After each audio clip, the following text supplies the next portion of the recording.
బినామీ చట్టం కళ్ళు కప్పడానికి తాను కొన్న ఆస్తులను తన పేరిట కాకుండా మరొకరి పేరిట పెట్టడాన్ని బినామీ లావాదేవీ అంటారు.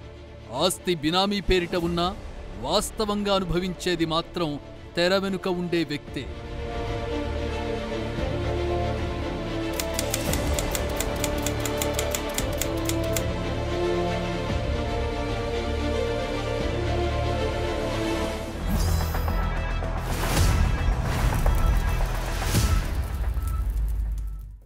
Welcome to the naked truth. Ranganayak Sagar రహస్యాలను బయటపెట్టిన బిగ్ టీవీ ఇప్పుడు మరో నగ్న సత్యాన్ని మీ ముందుకు తెచ్చింది. ఇది ఏ వ్యక్తికో ఏ పార్టీకో వ్యతిరేకం కాదు. జరిగింది జరిగినట్లు ఉన్నది ఉన్నట్లుగా చూపించాలన్నదే బిగ్ టీవీ లక్ష్యం. మరుగున పడ్డ నిజాలను జనం ముందు పెట్టడమే మా లక్ష్యం. అందుకే అధికార బలంతో దాచిపెట్టిన మరికొన్ని నిజాలను ఇవాళ మీ ముందుకు తెచ్చింది Big TV the naked truth.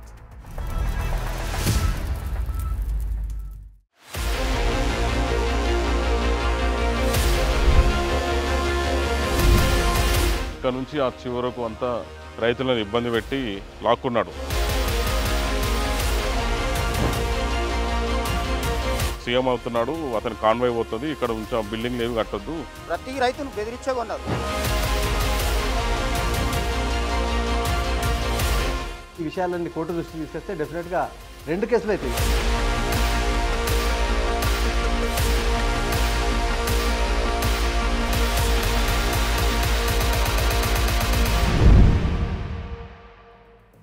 KTR BRS పార్టీలో నెంబర్ 2, కేసీఆర్ క్యాబినెట్లో ఐటీ, ఇండస్ట్రీస్, అంతకన్నా ముఖ్యమైన మున్సిపల్, పట్టణాభివృద్ధి శాఖలు నిర్వహించిన వ్యక్తి. అప్పట్లో కేటీఆర్ చెప్పిందే వేదం, చేసిందే చట్టం అన్నట్లుగా సాగింది. అన్ని శాఖల్లోనూ ఆయనదే ఆధిపత్యం. ఓ రకంగా ప్రభుత్వ పెద్దగా కేసీఆర్ కీలక నిర్ణయాలు తీసుకున్నా తెరపైన ఎక్కువగా కనిపించింది, హడావిడి చేసింది అంతా కేటీఆరే. అలాంటి కేటీఆర్ అక్రమార్కులకు కొమ్ముగాశారా? జనాన్ని ముంచిన వాళ్లతో అంట కాగారా? దీనికి సమాధానం తెలుసుకోవాలంటే జన్వాడ ఫామ్ హౌస్ గురించి ముందుగా తెలుసుకోవాలి.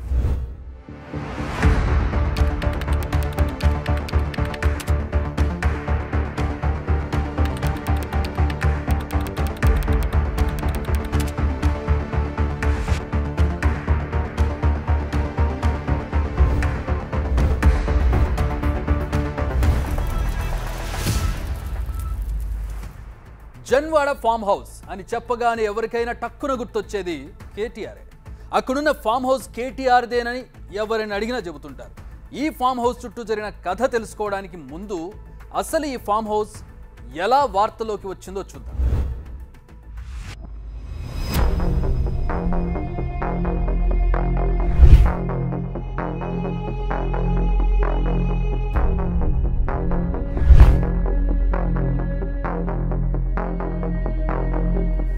మార్చి 1, 2020 ఆదివారం మధ్యాహ్నం. అప్పట్లో టీపీసీసీ వర్కింగ్ ప్రెసిడెంట్గా, ఎంపీగా ఉన్న ప్రస్తుత CM Revanth Reddy Janwada farm house దగ్గరకు వెళ్లారు. 111 జీవో పరిధిలో ఉన్న ఆ భూముల్లో నిబంధనలకు విరుద్ధంగా ఫామ్ హౌస్ ఎలా కట్టారంటూ నిలదీశారు. అక్కడ అప్పటి మంత్రి కేటీఆర్ ఎలా ఉంటున్నారని ప్రశ్నించారు.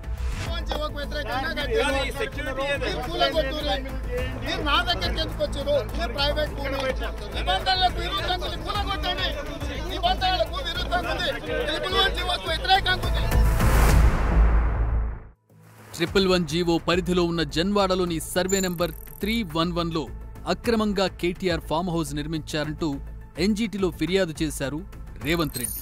దానిపై నిజానిజాలు తేల్చడానికి నేషనల్ గ్రీన్ ట్రైబ్యునల్ ఓ కమిటీని నియమించింది. ఆ కమిటీ రంగంలోకి దిగకుండానే హైకోర్టును ఆశ్రయించారు కేటీఆర్. తనకు ఆ ఫామ్ హౌస్తో ఎలాంటి సంబంధం లేదంటూ రెడ్ పిటిషన్ వేశారు. అంతేకాదు, ఆ ఫామ్ హౌస్ నాదంటూ బద్వేల్ ప్రదీప్ రెడ్డి కూడా హైకోర్టులో పిల్ వేశారు.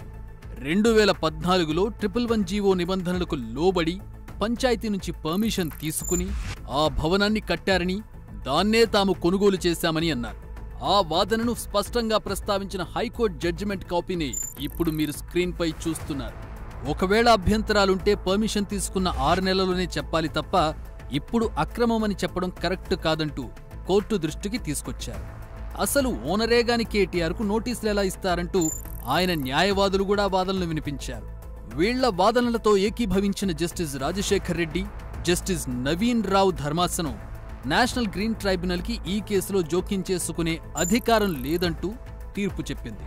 దీంతో ఈ కేసు క్లోజ్ అయిపోయింది. మరి జన్వాడ ఫామ్ హౌజ్లో అంతా సక్రమమేనా? బద్వేలు ప్రదీప్ రెడ్డి కోర్టుకు చెప్పిందంతా నిజమేనా?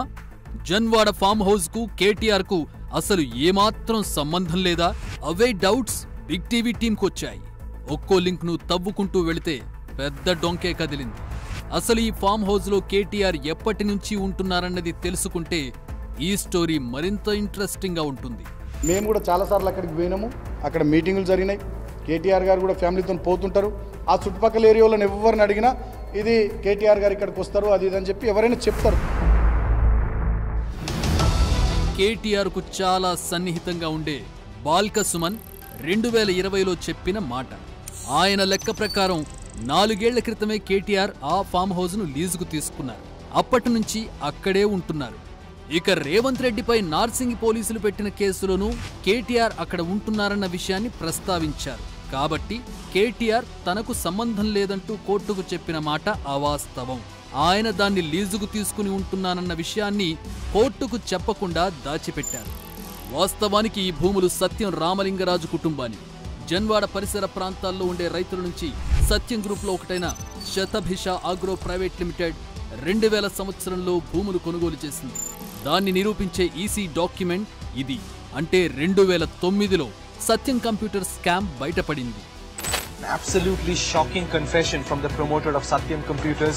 Satyam was India's 4th largest IT company. 7,800 crore rupee Satyam scam, India's biggest corporate scam to date, became public. One part of the story that the stock is going to be tracked. The other side of it is the chase behind the auditors. This is certainly the biggest corporate scandal in Indian stock market history.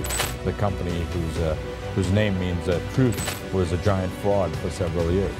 Satyam is a big bloat on corporate India. Under the circumstances, I'm tendering my resignation as the chairman of Satyam. Satyam computers effect ఆ గ్రూప్లోని మిగిలిన సంస్థలపైన పడింది. అందులో శతభిష కూడా ఒకటి. ఆదాయాన్ని భారీగా చూపి పన్నులు చెల్లించకపోవడంతో ఆ సంస్థ ఆస్తులను, ప్రత్యేకించి జన్వాడలోని భూములను కూడా ఇన్కమ్ ట్యాక్స్ డిపార్ట్మెంట్ సీజ్ చేసింది. ఇప్పుడు మీరు స్క్రీన్ మీద చూస్తోంది జూన్ 14, 2010న ఐటీ డిపార్ట్మెంట్ జారీ చేసిన నోటీస్. ఆ భూముల క్రయ విక్రయాలపైన, వాటి ద్వారా లబ్ధి పొందడంపైన నిషేధం విధిస్తున్నట్లు ఆ నోటీసులో స్పష్టంగా ఉంది. ఇందులో ఉన్న వివరాల ప్రకారం 311 సర్వే నెంబర్లోని భూమిని ఆదాయ పన్ను శాఖ అటాచ్ చేసినట్లు స్పష్టంగా ఉంది. ఈ ఆర్డర్ ప్రకారం ఆ భూమిని అమ్మడం గాని, అందులో మార్పులు చేయడం గాని కుదరదు. 2014 తెలంగాణ ప్రత్యేక రాష్ట్రంగా ఏర్పడింది. జూన్ 2న కేసీఆర్ హయాంలో కొత్త ప్రభుత్వం కొలువుదీరింది. కేసీఆర్ సీఎంగా, కేటీఆర్ మంత్రిగా ప్రమాణ స్వీకారం చేశారు. అక్కడ జన్వాడలో ఐటీ డిపార్ట్మెంట్ సీజులో ఉన్నప్పటికీ సర్వే నెంబర్ 311లో ఫామ్ హౌజ్ నిర్మాణం మొదలైంది. దానికి సాక్ష్యం 2014లో అనుమతులు తీసుకుని నిర్మించామంటూ హైకోర్టులో ప్రదీప్ రెడ్డి వేసిన పిటిషన్. ఇక గూగుల్ తీసిన శాటిలైట్ ఇమేజెస్ పరిశీలిస్తే మార్చి 2015 నాటికి ఫామ్ హౌస్ ఫౌండేషన్ పనులు పూర్తయ్యాయి. పిల్లర్లు కూడా లేచాయి. కానీ ఆ సమయానికి కూడా ఐటీ సీజ్లోనే ఈ భూములు ఉన్నాయి. ఎవరొచ్చి చూస్తారనుకున్నారో, లేక తమ వెనుక పెద్దోళ్లు ఉన్నారన్న ధైర్యంతోనో ఫామ్ హౌజ్ నిర్మాణాన్ని శతభిష యజమానులు కొనసాగించారు. ఇక్కడే ఈ వ్యవహారంలో ఓ ట్విస్ట్ ఉంది. పంచాయతీ నుంచి అనుమతులు తీసుకుని జీవో 111 నిబంధనల ప్రకారమే ఫామ్ హౌజ్ నిర్మించారంటూ హైకోర్టుకు చెప్పారు ప్రస్తుత యజమాని బద్వేల్ ప్రదీప్ రెడ్డి. కానీ పంచాయతీ ఎలాంటి అనుమతులు ఇవ్వలేదు. ఎందుకంటే ఫామ్ హౌజ్ కడుతున్నట్లు శతభిష యజమానులు అసలు దరఖాస్తే చేయలేదు. దానికి సాక్ష్యం స్క్రీన్పై చూస్తున్న ఈ డాక్యుమెంటే. ఇది బిగ్ టీవీ ప్రతినిధికి మీర్జాగూడ పంచాయతీ కార్యదర్శి ఇచ్చిన ఆర్టీఐ సమాధానం. ఫామ్ హౌజ్ కట్టుకోవడానికి ఎలాంటి దరఖాస్తు చేయలేదని, తాము ఎలాంటి అనుమతులు ఇవ్వలేదని ఇందులో స్పష్టంగా ఉంది. అంటే హైకోర్టును ఉద్దేశపూర్వకంగానే ప్రదీప్ రెడ్డి తప్పుదారి పట్టించారన్నమాట. పరిమితులతోనే నిర్మించామని చెప్పడం ద్వారా ఎన్జీటీ కమిటీని హైదరాబాద్లో అడుగు పెట్టకుండా చేయగలిగారు. కానీ వాస్తవంగా అక్కడ జరిగింది మాత్రం వేరు. ఇంకో విషయం, జన్వాడ చుట్టుపక్కల ఉన్న పొలాల్లో ఫామ్ హౌజులు కట్టుకోవడానికి అనుమతి ఇచ్చే అధికారమే గ్రామ పంచాయతీకి లేదు. ఎందుకంటే అది 111 జీవో పరిధిలోని ప్రాంతం. అక్కడ కాంక్రీట్ నిర్మాణాలేవీ చేయకూడదు. పైగా 3895 చదరపడుగుల్లో నిర్మాణం అంటే HMDA పర్మిషన్ తీసుకోవాలి. వ్యవసాయ భూమిని వ్యవసాయేతర భూమిగా మార్చడానికి నాలా కన్వర్షన్ చేయాలి. కానీ అవేవీ చేయలేదు. తమకు నచ్చినట్లు ఫామ్ హౌస్ కట్టేశారు. ఇంత దర్జాగా 111 జీవో పరిధిలో ఉల్లంఘన జరుగుతుంటే అంతా ఎందుకు కళ్ళు మూసుకున్నారు? సైలెంట్గా ఉండమని చెప్పిందెవరు? సరిగ్గా ఏప్రిల్ 9, 2015న సత్యం స్కామ్లో రామలింగరాజును మరో 9 మందిని దోషులుగా తేల్చింది స్పెషల్ కోర్టు. ఓవైపు ఇంటి పెద్ద సత్యం రామలింగరాజు, ఆయన సోదరుడు రామరాజు జైల్లో మగ్గిపోతుండగా, మరోవైపు మైటాస్ నష్టాలు, పీకల్లోతు కేసుల్లో ఇరుక్కుని కోర్టుల చుట్టూ సత్యం రామలింగరాజు కుటుంబం తిరుగుతున్న సమయంలో విలాసవంతమైన ఫామ్ హౌస్ కట్టుకోవాలన్న ఆలోచన వస్తుందా? అంత తీరిక పెట్టుబడి పెట్టే పరిస్థితి ఉంటుందా? ఖచ్చితంగా ఉండదు. మరి ఈ ఫామ్ హౌస్ను అంత హడావిడిగా ఎందుకు కట్టినట్టు? దీనికి సమాధానాలు కాసేపట్లో తెలుసుకుందాం.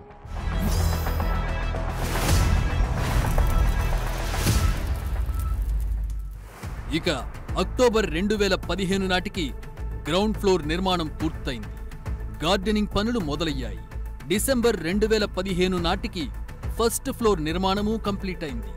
2016 ఫిబ్రవరి నాటికి ఫామ్ హౌస్లో అవుట్ హౌస్, స్విమ్మింగ్ పూల్ పనులు మొదలయ్యాయి. 313 సర్వే నెంబర్లో నుంచి ఫామ్ హౌస్కు రోడ్డు నిర్మాణం మొదలుపెట్టారు. ఈ సర్వే నెంబర్ జాగ్రత్తగా గుర్తుపెట్టుకోండి. దీని గురించి మరింత డీటెయిల్డ్గా తెలుసుకుందాం. ఈ మధ్యలోనే కొన్ని కీలక పరిణామాలు చోటు చేసుకున్నాయి. మే 11, 2015న సత్యం కేసులో మెట్రోపాలిటన్ సెషన్స్ కోర్టు కీలక తీర్పు చెప్పింది. సత్యం రామలింగరాజుకు స్పెషల్ కోర్టు విధించిన 7 ఏళ్ల జైలు శిక్షను సస్పెండ్ చేస్తూ బెయిల్ మంజూరు చేసింది. మే 12, 2015న శతభిష ఆగ్రో భూముల అటాచ్మెంట్ను విత్డ్రా చేసుకుంటున్నామంటూ ఐటీ డిపార్ట్మెంట్ ఆర్డర్ పాస్ చేసింది. ఆ ఆర్డర్ కాపీనే ఇప్పుడు మీరు స్క్రీన్పై చూస్తున్నారు. దీని ప్రకారం ఆ భూములు అమ్ముకునే అవకాశం సత్యం రామలింగరాజు కుటుంబానికి వచ్చింది. అయితే దాదాపు 5 ఏళ్ల పాటు ఐటీ సీజ్లో ఉన్నా పట్టించుకొని శతభిష యాజమాన్యం సడన్ గా బకాయిలను చెల్లించేయడం, వెంటనే ఐటీ డిపార్ట్మెంట్ రిలీజ్ ఆర్డర్ ఇచ్చేయడమే ఈ కేసులో హైలైట్ పాయింట్. ఆ తర్వాతి రోజు అంటే మే 13, 2015న జైలు నుంచి బెయిల్పై విడుదలయ్యారు సత్యం రామలింగరాజు. ఇక్కడే కొన్ని అనుమానాలు.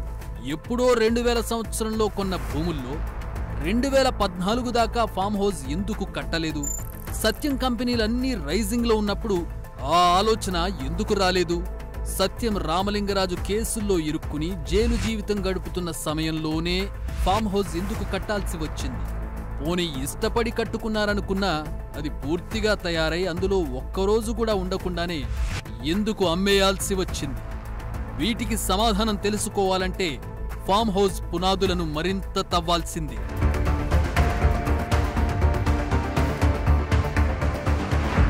సత్యం రామలింగరాజు భార్య, శతభిష యజమాని బైర్రాజు నందిని కట్టుకున్న ఈ ఫామ్ హౌస్ 2016లో D&U రియాల్టీ చేతుల్లోకి వచ్చింది. ఐటీ డిపార్ట్మెంట్ నుంచి క్లియరెన్స్ వచ్చిన సరిగ్గా ఏడాదికి అంటే మే 12, 2016న శతభిష ఆగ్రో ప్రైవేట్ లిమిటెడ్ ఈ ఫామ్ హౌస్ను, దాన్ని ఆనుకుని ఉన్న 3 ఎకరాల 30 గుంటలను D&U రియాల్టీ వెంచర్స్కు అమ్మేసింది. ఈ కంపెనీలో ప్రధాన వాటాదారు దండు రాజేష్. ఆయన ఇంటి పేరే ఈ కంపెనీ పేరు. కావాలంటే స్పెల్లింగ్ చూడండి, DANDU, అదే D&U. రిజిస్ట్రేషన్ డాక్యుమెంట్లో సంతకాలు చేసింది కూడా దండు రాజేషే. వాస్తవానికి శతభిషకు ఉన్న 4 ఎకరాల భూమిలో ఓ మూలగా ఉన్న 10 గుంటల్లో ఫామ్ హౌస్ నిర్మించారు. మిగిలిన 3 ఎకరాల 30 గుంటల్లో గార్డెన్ను, ఫామ్ హౌస్కు వెళ్లే దారిని నిర్మించారు. మెయిన్ రోడ్డుకు కనెక్టివిటీ కోసం 313 సర్వే నెంబర్లో నుంచి రోడ్డు కూడా వేశారు. ఓ పెద్ద గేటును కూడా అక్కడ ఏర్పాటు చేశారు. కానీ రిజిస్ట్రేషన్ డాక్యుమెంట్స్లో ఎక్కడా 313 సర్వే నెంబర్లో వేసిన రోడ్డు ప్రస్తావన ఉండదు. ఆ భూమి లెక్కలు కూడా లేవు. పోనీ అది D&U రియాల్టీదా అంటే కానే కాదు. అలాంటప్పుడు ఆ భూమిలో నుంచి ఫామ్ హౌస్కు వెళ్లే దారి ఎలా వచ్చింది? ఆ దారికి ఓనర్ ఎవరు? దీనిపైన ఆరా తీసింది బిగ్ టీవీ. 313 సర్వే నెంబర్లో భూమిని డిసెంబర్ 2, 2015న గడెల వెంకట సూర్యకిరణ్ కొనుగోలు చేశారు. అప్పటి నుంచి ఆ భూమి ఆయన పేరు మీదే ఉంది. ఈ భూమిలో నుంచే ఫామ్ హౌస్కు రోడ్డు వేశారు. ఈ గడెల వెంకట సూర్యకిరణ్ ఎవరు? ఆయనకు కేటీఆర్ కుటుంబానికి ఉన్న లింక్ ఏంటన్నది కూడా మనం తెలుసుకోవాలి. గడెల సూర్యకిరణ్ కేటీఆర్ భార్య శైలిమ కలిసి జెన్మెడ్ హెల్త్ కేర్ ప్రైవేట్ లిమిటెడ్ అనే కంపెనీని నవంబర్ 3, 2015న స్టార్ట్ చేశారు. ఈ కంపెనీ పెట్టిన నెల రోజులకే 313 సర్వే నెంబర్లో భూమిని గడెల వెంకట సూర్యకిరణ్ కొన్నారు. ఆ వెంటనే ఫామ్ హౌస్కు దారి వేసుకోవడానికి ఇచ్చేశారు. అంటే శతభిష ఫామ్ హౌస్ కట్టడం మొదలుపెట్టిన కొన్ని రోజులకే వెంకట సూర్యకిరణ్ ఈ భూమిని కొని ఇచ్చారు. ఫిబ్రవరి 2016 నాటికి అందులో రోడ్డు కూడా వేసినట్లు గూగుల్ చిత్రాల్లో స్పష్టంగా కనిపిస్తోంది. అంతేకాదు, ఈ వ్యవహారంలో ఇంకో ట్విస్ట్ ఉంది. కేటీఆర్ భార్య శైలిమ, గెడల వెంకట సూర్యకిరణ్ కలిసి ప్రారంభించిన ఈ కంపెనీ స్ట్రైక్ ఆఫ్ అయింది. కంపెనీని మూసేస్తున్నట్లు ఏప్రిల్ 24, 2017నే తీర్మానం చేసి రిజిస్ట్రార్ ఆఫ్ కంపెనీస్కు దరఖాస్తు కూడా చేసుకున్నారు. అంటే కంపెనీ పెట్టిన ఏడాదిన్నరలోనే తట్టాబుట్టా సర్దేశారన్నమాట. అసలు ఈ కంపెనీ ఎందుకు పెట్టారు, ఏం బిజినెస్ చేశారు, దీనిపైన ఆరా తీస్తే అసలు ₹1 వ్యాపారం కూడా చేయలేదన్న సంగతి బయటపడింది. అలాంటప్పుడు దాదాపు 69 గుంటల భూమిని సూర్యకిరణ్ కొనుగోలు చేసి ఫామ్ హౌస్కు కేవలం రోడ్డు వేసుకోవడానికి ఎందుకు ఇచ్చారు? ఆ కంపెనీని ఇప్పుడెందుకు మూసేశారు? ఈ ప్రశ్నలకే సమాధానం కావాలి. ఎందుకంటే సత్యం కుటుంబానికి గెడల సూర్యకిరణ్కు ఎలాంటి సంబంధం లేదు. వాళ్ల కోసం ఆయన భూమిని కొనివ్వాల్సిన అవసరమూ లేదు. పోనీ దండు రాజేష్ కోసం చేశారా అంటే అప్పటికి ఫామ్ హౌస్ను ఆయన కొనలేదు. కాబట్టి దండు రాజేష్ కోసమూ కాదు. ఇక మిగిలింది కేటీఆర్, ఆయన భార్య శైలిమ. అప్పటికే ఫామ్ హౌస్ వాళ్ల చేతుల్లో ఉందన్న ప్రచారం ఉంది. ఆ ఫామ్ హౌస్కు నేరుగా వెళ్లడానికి భూమి లేకపోవడంతో ఈ భూమిని కొని దాంట్లో నుంచి రోడ్డును వేశారన్నది ఎవరికైనా స్పష్టంగా అర్థమైపోతుంది. ల్యాండ్ ఎవరు కొన్నా, ఎందుకు కొన్నా, ఎప్పుడు కొన్నా ఇప్పుడు వాడుకుంటున్నది మాత్రం కేటీఆర్. కావాలంటే బాల్క సుమన్ 2020లో చెప్పిన మాటలను మళ్ళీ ఓసారి వినండి. మేము కూడా చాలాసార్లు అక్కడికి పోయినాము. అక్కడ మీటింగులు జరిగినాయి. కేటీఆర్ గారు కూడా ఫ్యామిలీతో పోతుంటారు. ఆ చుట్టుపక్కల ఏరియాలను ఎవరిని అడిగినా ఇది కేటీఆర్ గారు ఇక్కడికి వస్తారు, అది ఇదని చెప్పి ఎవరైనా చెప్తారు. బాల్క సుమన్ మాటలను బట్టి చూస్తే 2016 నుంచే అక్కడ కేటీఆర్ ఉంటున్నట్లుగా తేలిపోతుంది. అంటే శతభిష ఫామ్ హౌస్ కట్టిందే కేటీఆర్ కోసమా, లేక దండు రాజేష్ ఫామ్ హౌస్ కొనిందే కేటీఆర్ కోసమా? ఈ అనుమానాలను తీర్చుకోవడానికి స్టోరీలో మరికాస్త ముందుకు వెళదాం.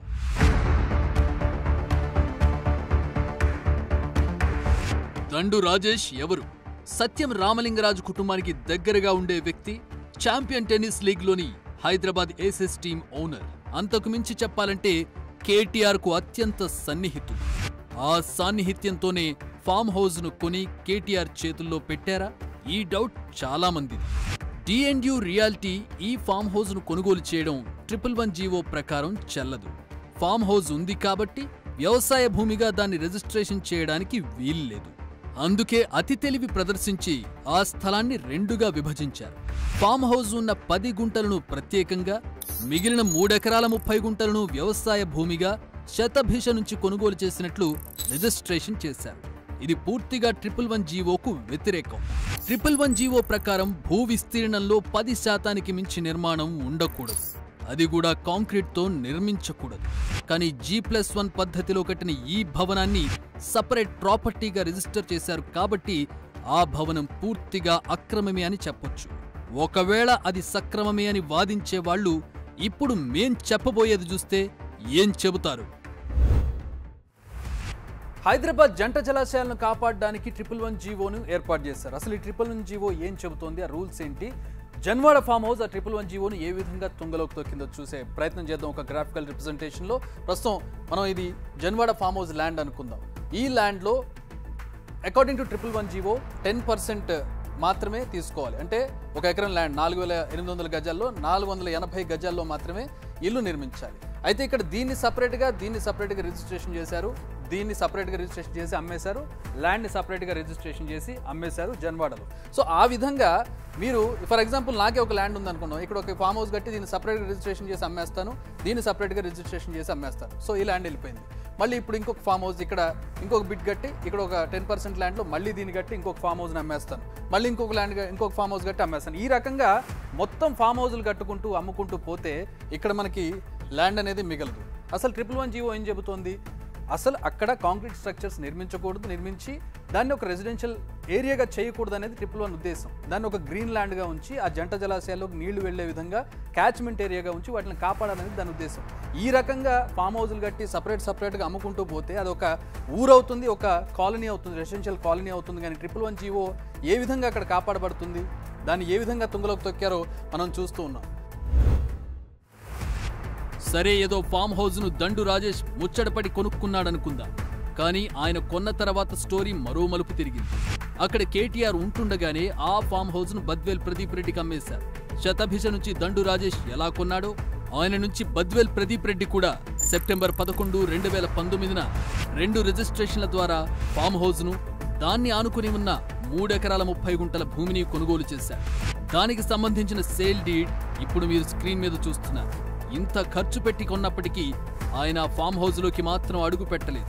అలాంటప్పుడు ఆ ఫామ్ హౌస్ను ఎందుకు కొన్నట్లు? కేవలం కేటీఆర్కు ఇవ్వడం కోసమేనా? ఫామ్ హౌస్ను కొన్న బద్వేల్ ప్రదీప్ రెడ్డి ఎవరు? ఈయన కేటీఆర్కు సన్నిహితుడే. ప్రదీప్ కన్స్ట్రక్షన్స్ యజమాని. హైదరాబాద్లో రియల్ ఎస్టేట్ బిజినెస్ చేస్తుంటాడు. జన్వాడ ఫామ్ హౌస్ పై నేషనల్ గ్రీన్ ట్రైబ్యునల్ కి రేవంత్ రెడ్డి ఆశ్రయించినప్పుడు కేటీఆర్కు నోటీసులు వస్తే హైకోర్టును ఆయన ఆశ్రయించారు. అప్పుడే ఆ ఫామ్ హౌస్ నాదంటూ హైకోర్టులో పిటిషన్ వేసిన వ్యక్తి ఈ బద్వేల్ ప్రదీప్ రెడ్డి. హైకోర్టు ద్వారా ఎన్జీటీ ఎంక్వైరీకి అడ్డుకట్ట వేయగలిగారు. కానీ నిజాలను మాత్రం ఎంతకాలం దాయగలరు? అందుకే వాటిని జనం ముందుకు తెచ్చింది Big TV. So Janwada farm house గురించి తెలుసుకోవాలంటే మనం ఒకసారి మ్యాప్లో ఈ లొకాలిటీ గురించి తెలుసుకోవాలి. సో ఇది మనం చూస్తున్నాం మ్యాప్లో ఔటర్ రింగ్ రోడ్ ఇది. అండ్ దిస్ ఈజ్ నార్సింగి నుంచి శంకర్పల్లి వెళ్ళేటటువంటి రోడ్. అటుపక్కన శంకర్పల్లి ఉంటుంది. అండ్ ఈ రెండింటి మధ్యలో ఉన్నటువంటి ఈ వైట్ ప్యాచ్ ఏదైతే ఉందో ఇది జన్వాడ ఫామ్ హౌస్, ఇది జన్వాడ ఏరియా ఇదంతా కూడా. సో ఈ ఫామ్ హౌస్ ఉండడానికి కారణం ఈ ల్యాండ్ శైలిమ గారి పేరు మీద ఉండడమా, లేకపోతే ఈ ఫామ్ హౌస్ ఇక్కడ ఉండడం వల్ల శైలిమ గారు ఇక్కడ ల్యాండ్ తీసుకున్నారా? ఈ రెండింటికి ఒక లింక్ కూడా ఉంది.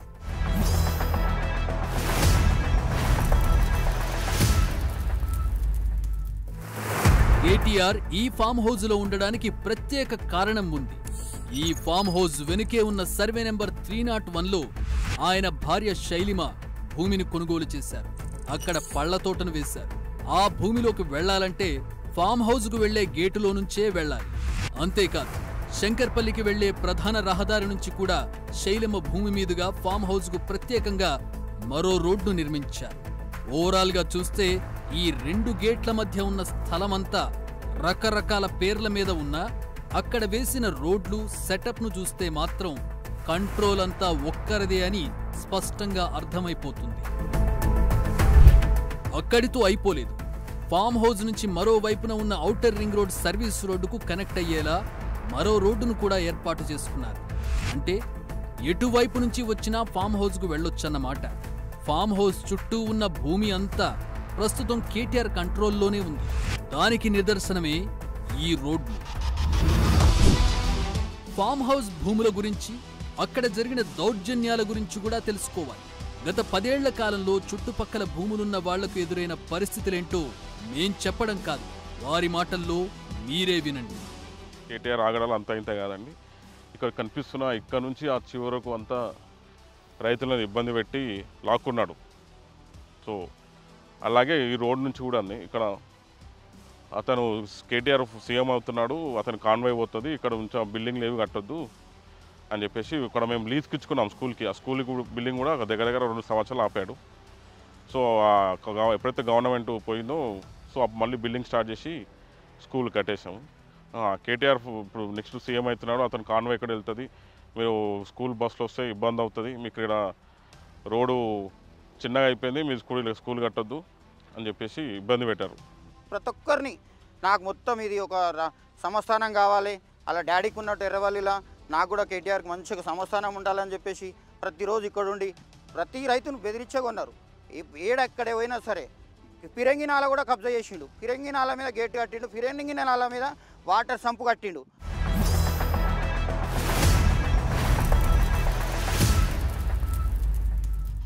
ఫామ్ హౌస్ పై కేటీఆర్ వర్షన్ చూద్దాం. ఫస్ట్ పాయింట్, నా పేరుతో ఫామ్ హౌస్ లేదు కాబట్టి దాంతో నాకు సంబంధం లేదు.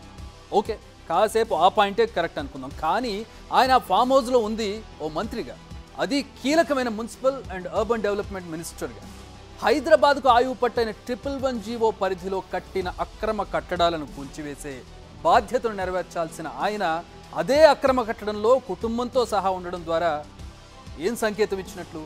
అక్రమార్కులకు అండగా నిలిచినట్లు కాదా? మీరు చేసిన పనితో మరింత మంది అక్కడ ఫామ్ హౌజులు కట్టుకోలేదా? ఓ బాధ్యతాయుతమైన పదవిలో ఉండి అక్రమార్కులకు అండగా నిలవడాన్ని ఎలా అర్థం చేసుకోవాలి? 111 జీవోనే ఏకంగా ఎత్తేయాలని అసెంబ్లీలో తీర్మానం చేసింది కూడా ఇందుకేనా? ఫామ్ హౌస్ చుట్టూ జరిగిన లావాదేవీలను ఒక్కసారి రివైండ్ చేసి చూద్దాం. 2014లో సత్యం గ్రూప్లోని శతభిష ఆగ్రో ఫామ్ హౌస్ నిర్మిస్తుంది. 2015లో గెడల వెంకట సూర్యకిరణ్ భూమిని కొని ఫామ్ హౌస్కు దారి ఇస్తాడు.